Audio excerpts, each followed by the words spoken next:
How do I, 30 meters, ask my newish GF, 32, on ways to make her orgasm more regularly without coming off like a D. I started dating this girl 6 months ago and for the life of me I'm having a really hard time bringing her to climax. I can go down on her for 40 minutes and get a lot of keep doing that, right there. I'm about to come and even though I'm doing the same thing when she asks right before I feel she's about to come, it's just a sigh of pressure release and no orgasm. I've never had this much trouble with a woman and even got the book She Comes First to improve my game. She does orgasm from time to time, but not nearly as much as I feel she would like. I've already gathered that she takes a lot more than most to achieve an orgasm and I don't mind putting in the work. It's just that I want to be a better lover to her and I don't want to bring out any anxiety or create uncomfortable situations. TL, Doctor, how can I comfortably ask my new girlfriend ways that I can better satisfy her sexual needs?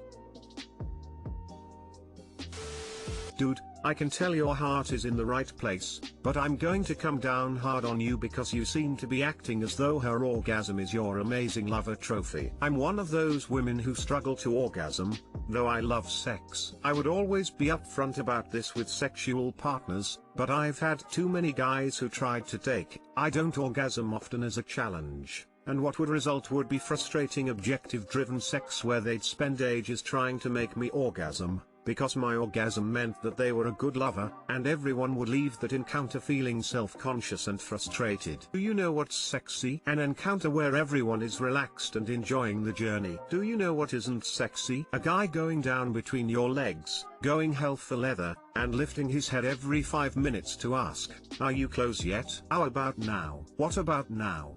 Normally other girls would have come by now. Ask your girlfriend if she enjoys sex with you, what is her favorite kind of sex, if there's anything you can do to make the experience more enjoyable for her. Don't even bring up her orgasms unless she says, "Hey, I want more orgasms." If she says she's having a great time, believe her. Trust that if she wants something, she will ask for it. But yeah, if you start acting like her orgasms, her moment of release where her entire body is in the moment, is about you and whether you are a good lover and whether your pride is taking a beating because you've never had this much trouble with another woman, it just makes that elusive orgasm even harder to achieve, because instead of relaxing and being in the moment, she's worrying about your feelings. How is your emotional connection? Do you feel close and talk a lot? Do you do nice things for her and give her compliments? Do you do little things to take care of her? Oftentimes, female arousal comes from seemingly unsexual things. I get so excited when my sweetie just starts educating me on topics I'm already interested in but didn't know certain things about. It's hard to explain. I think it's awesome you want to satisfy her better and she most likely will have some good things to say and like that you brought up the topic. It's possible she is worried about saying anything as to not hurt your feelings. You could tell her you started reading that book as a jumping off point. You could talk about how you'd love to know about what makes her tick if she is willing to share and if she wants to try anything new or ask for feedback. It kind of depends on your relationship about when the best time to talk about this is. Sometimes it's nice to just sit down and have dinner and talk more so than in the moment, but it really varies from couple to couple. Good luck, cop. Time for toys. Smile vibrators are fun and might help her. It could be a bonding activity to pick one out, or maybe she has one she'd like to bring in. Probably focus less on orgasm and more on pleasure. Not everyone orgasms often, and it's not great for it to have such a priority.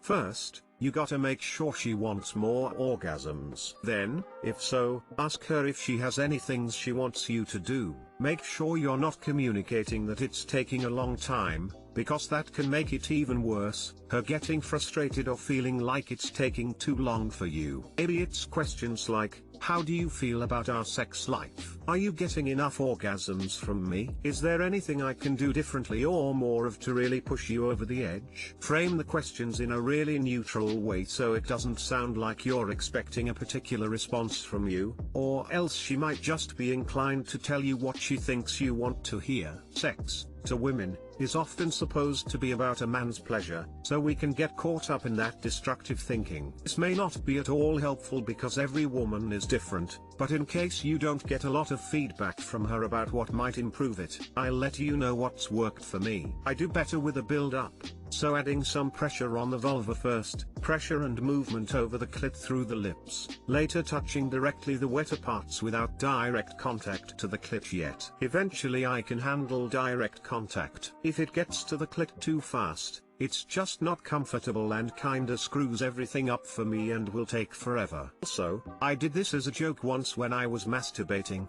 but I traced the alphabet, capital letters, really slowly over the clit with medium pressure and lubrication and was kind of blown away the sensations. It was just a lot of different angles I hadn't felt before. Also try the letter tracing in both directions. Definitely worth a try.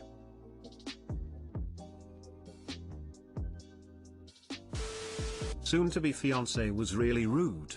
I don't know how to approach this situation. BF 27M and I, 27F, together for 4 years, just went out for lunch after looking at some engagement rings and figuring out my ring size. I haven't seen him for 14 days. During the lunch he kept going on his phone while I kept trying to make conversation. I requested nicely multiple times for him to talk to me and get off his phone. He was browsing Reddit, watching a YouTube video, and talking to his friends about a new game. He wasn't doing anything important or work related. And this convo went down. Me, talk to me. Him, if I talk to you now I won't be interested in talking to you later. Me, I like talking to you all the time. Him, THTS cause I'm the most interesting thing in your life. Currently I'm in grad school, away from family and close friends. I don't have any friends here and am really busy with school so I don't have any social life. Only time I go out is when he comes over during the weekends. I feel disrespected and asked to go back home. He apologized multiple times after I told I just wanted to go back home now. I just feel belittled. I don't know how to approach this situation. I'm in my room and he's doing all the dishes to make up for it. Too long didn't read.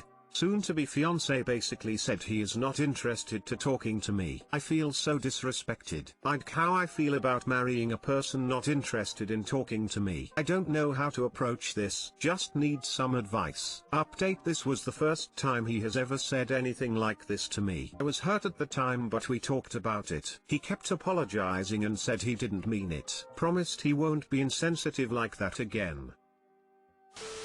I mean, obviously don't marry someone who doesn't even like you. How often does this sort of thing happen?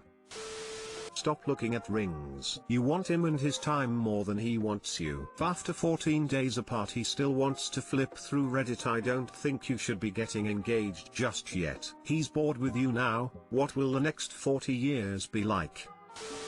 That's pretty strange. If it's a one-time occurrence, maybe there's something he's struggling with. If it's more regular, he needs to check his priorities. You have every right to feel belittled and disrespected. What are his good qualities? Honestly, whatever you say to me, him ignoring you kinda supersedes his good character. Frown.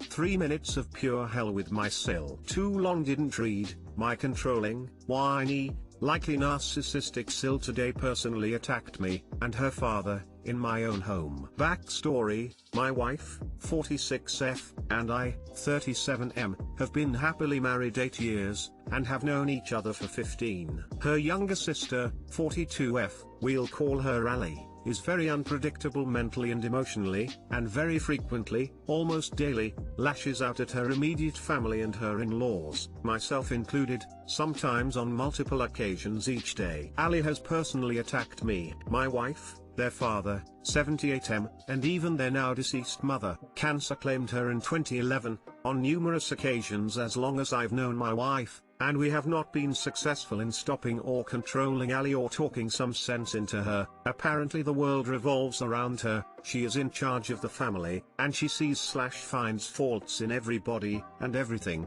except herself. If you say or do something that's not to her liking or expectations, you will not hear the end of it. It's also impossible to chat with Ali without randomly offending her and Ali immediately ending the conversation. During a calm, civilized conversation, someone will mention something that would be a generally acceptable topic, and out of nowhere, Ali will immediately, loudly and condescendingly snap at them. Okay. Let's not talk about offending subject / I don't want to talk about that. And you must / stop talking immediately and never again bring up the offending topic. Ali does not behave this way with anyone outside of her immediate family or in-laws, and she almost never does it in public, until today. Ali texted my wife last night, saying that she would be in town during the noon hour today for an eye appointment for her nearly 6-year-old adopted son, and that she would come to our place before the appointment. My wife was at work today, and I was at home. Wanting to see his youngest daughter, my Phil said he too would be visiting today. Neither one of them asked me or my wife for permission, even though my wife said she would be at work and that I would be busy with housework today. They trampled all over us and invited themselves. Noon hour approaches today, and my Phil has been at our house for about 15 minutes now. Just before noon, Ali pulls up in front of our place, gets out of her vehicle, and knocks on our front door. I open the door, and Ali's face goes completely beet red, looking as if she wants to bash my face in with a shovel. She immediately begins whining and complaining to my face, claiming that she is late for the appointment, and she then personally attacks me about the fact that I / answered the door of my own home / She was expecting her dad to answer the door, even though A, she didn't explain that in advance to any of us, and B, it's not up to her dad to answer the door at someone else's house. She then ordered me to get away from the door, the front door of my own home / and ordered her dad to come to the door, immediately or sooner. As soon as he was at the door, Ali absolutely unloaded on her dad and personally attacked him, for various reasons that I don't clearly remember, before personally blaming me and her dad for her supposedly being late for the eye appointment. She then dragged her dad out of our house, stopped on our front walkway and continued loudly whining and verbally assaulting her dad, in clear view and earshot of her adopted son, and / several neighbors, and a landscaping crew, who were outside at the time of her tirade, before she got into her SUV and sped toward downtown. Although I've put up with Ali's many previous outbursts / meltdowns / etc. and somehow got through them, this incident, which lasted all of only 3 minutes, was especially hurtful to me because A, it happened in my own home and on my own property, B, I was not the slightest bit responsible for her supposed tardiness, and C, she and her dad had no valid reason to meet here, nor did I, or my wife, explicitly invite them here today. Her dad, who had a doctor's appointment by phone later this afternoon, went home shortly after Ali stormed off, and I was nothing but furious and hurt for the whole afternoon. My wife totally understood that I was very hurt and distraught, and she agreed that the whole thing was inappropriate and uncalled for. Today's incident is very likely the final nail in the coffin. I have had more than enough of Ali and her whining, complaining, screaming, cursing, blaming, attacking, degrading, insults, and so on. Plus the fact that she does not, and will not, regret her words or actions, nor will she realize how much damage she has caused. Not only is she acting this way with us, she is doing the exact same thing to her adopted son, who is easily already scarred for life or will be very soon, judging by her screaming at him that I heard on the phone last week when I was expected to fix her computer problems with no remote access. Unless it is clear and obvious, as stated by a medical professional, that there is a personality disorder or other mental illness at play, there is no valid reason or excuse for a 42-year-old woman, with a supposedly stable upbringing, to verbally and or emotionally abuse and personally attack her immediate family and in-laws. It's almost as if Ali gets off on this kind of behavior and biting people's heads off. Either way, I'm done with Ali. She has hurt too many people way too many times, and I don't want to have anything to do with her anymore. Goodbye, and good riddance.